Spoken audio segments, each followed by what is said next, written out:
কিছুদিন আগে আমি আমার Xiaomi Mi 6 এর জন্য একটা স্ক্রিন প্রোটেক্টর আর একটা ফ্লিপ কভার অর্ডার করেছিলাম। সো গাইস, ফ্লিপ কভারটা আমার চলে এসেছে। তো সেই ফ্লিপ কভার আর এই ব্যাক কভারের আজকে আমি আনবক্সিং করব। তো দেখতে পাচ্ছ তোমরা এখানে আমার ফ্লিপ কভার যেটা সেটা চলে এসেছে। এটা হচ্ছে জুন ব্র্যান্ডের একটি অ্যান্টি ইম্প্যাক্ট কভার, যেটার সাথে ম্যাগনেটিক অ্যাটাচ আছে।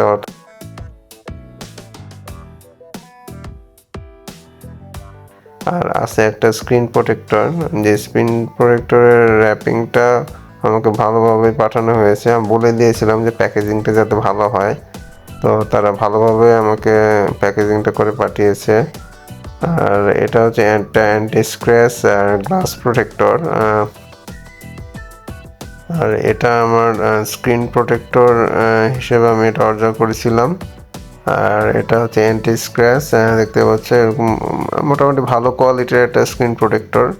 আর এটা হচ্ছে ব্যাক কভার। তো ব্যাক কভারটা আমি এখন আনবক্স করবো গাইস।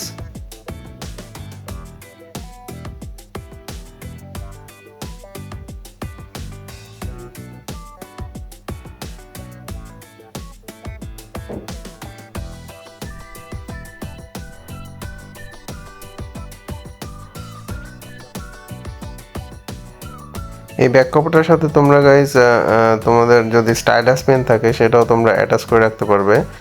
আর স্টাইলাস পেন অ্যাটাচ করে রাখলে তোমার স্টাইলাস পেনটা যেখানে অ্যাটাচ করে রাখবে সেখান থেকে তোমার ট্যাবলেট থেকে অটোমেটিক এটা ওয়্যারলেসলি চার্জ হতে পারবে। তো এই হচ্ছে আমার ব্যাক কভার ফ্লিপ তো এই হচ্ছে আমার ফ্লিপ কভারটা। তো চলো ফ্লিপ কভারটা আমরা খুলে দেখি কেমন এটার ভিতরে কি কি দেওয়া হয়েছে এটার ভিতরে। তো এটা হচ্ছে ফ্লিপ কভার, এটা হচ্ছে ব্ল্যাক। আর পিছনটা হচ্ছে পুরাটাই ম্যাট ফিনিশ, কিছুটা এটা রাবারেজ টাইপের। আর এটা হচ্ছে শক প্রুফ, মানে হাত থেকে পড়ে গেলেও যাতে ট্যাবলেটের ক্ষতি না হয় তার জন্য এটা খুবই ভালো কোয়ালিটির আমার কাছে মনে হয়েছে। এবং বাজারে যে কয়টা ফ্লিপ কভার পাওয়া যায় তার মধ্যে এটা আমার কাছে সবচেয়ে বেশি ভালো মনে হয়েছে। আর এটা হচ্ছে screen protector. Screen protector price আমার নিয়েছে গাইস 350 টাকা। আর যে ফ্লিপ কভারটা দেখলে এটার প্রাইস নিয়েছে আমার কাছে 1600 টাকা। এটার আমি বাই লিঙ্ক তোমাদেরকে আমি ডিসক্রিপশানে দিয়ে দিব। তো সেখান থেকে তোমরা হয়তো বা উপকৃত হতে পারো। এটা হচ্ছে স্ক্রিন প্রোটেক্টর। এখন স্ক্রিন প্রোটেক্টর আমি আমার ট্যাবলেটে অ্যাটাচ করব।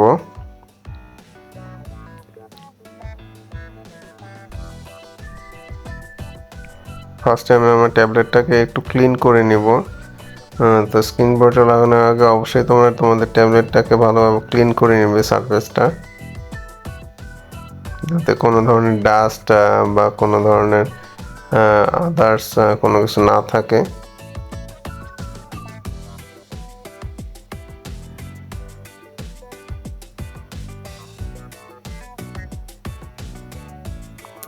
ট্যাবলেটটাকে ক্লিন করে নিলাম। এখন আমি স্ক্রিন প্রোটেক্টরটা এখানে লাগাবো।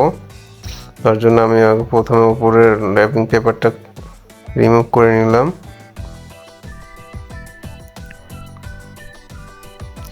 এরপরে আমি আমার স্ক্রিন প্রোটেক্টরটাকে ক্যামেরার কাট আউট অনুযায়ী মিলিয়ে অ্যাটাচ করে নিব।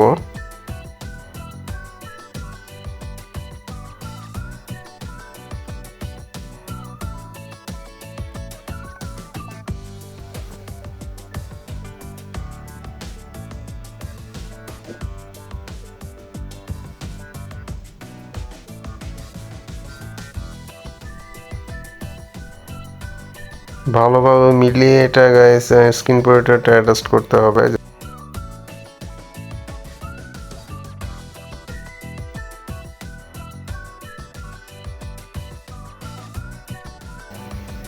সব দিকে যাতে মাপটা সমান হয় সেভাবে দেখে শুনে বুঝে স্ক্রিন প্রোটেক্টরটাকে অ্যাডজাস্ট করতে হবে। তো আমি মাপগুলো সব দিকে মিলিয়ে তারপর বসিয়ে দিলাম স্ক্রিন প্রোটেক্টরটা।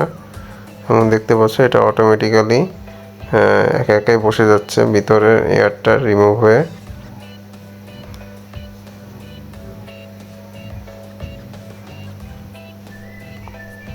তো আমার স্ক্রিন প্রোটেক্টরটা আমার ট্যাবলেটের সাথে অ্যাটাচড হয়ে গেল। এটা আমার ভিতরে যদি এয়ার বাবল থেকে থাকে তাহলে তোমরা এটা একটু ভালোভাবে বসিয়ে এটাকে অ্যাটাচড করে ফেলো। তো আমি আবার উপরে একটু ক্লিন করে নিলাম। তো আমার স্ক্রিন প্রোটেক্টরটা অ্যাটাচড হয়ে গেল। এখন আমি আমার ফ্লিপ কভারটায় আমি আমার ট্যাবলেটটাকে বসাবো।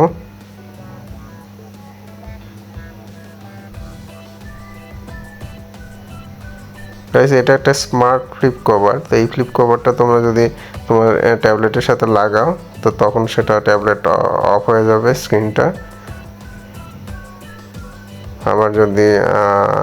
আবার যদি ওপেন করো তাহলে ট্যাবলেটও অন হয়ে যাবে।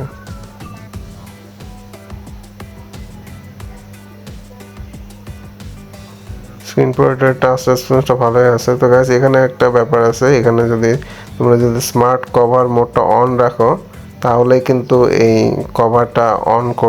কভারটা লাগালে বা খুললে এই জিনিসটা কাজ করবে, কিন্তু সেটা যদি অফ থাকে তাহলে কিন্তু কাজ করবে না গাইস। তো এটা তোমরা এই জিনিসটা একটু খেয়াল রেখো, এটা সবসময় অন করে রেখো, তাহলে তোমাদের স্ক্রিনটা লাগালে অফ হয়ে যাবে, আবার খুললে অন হয়ে যাবে।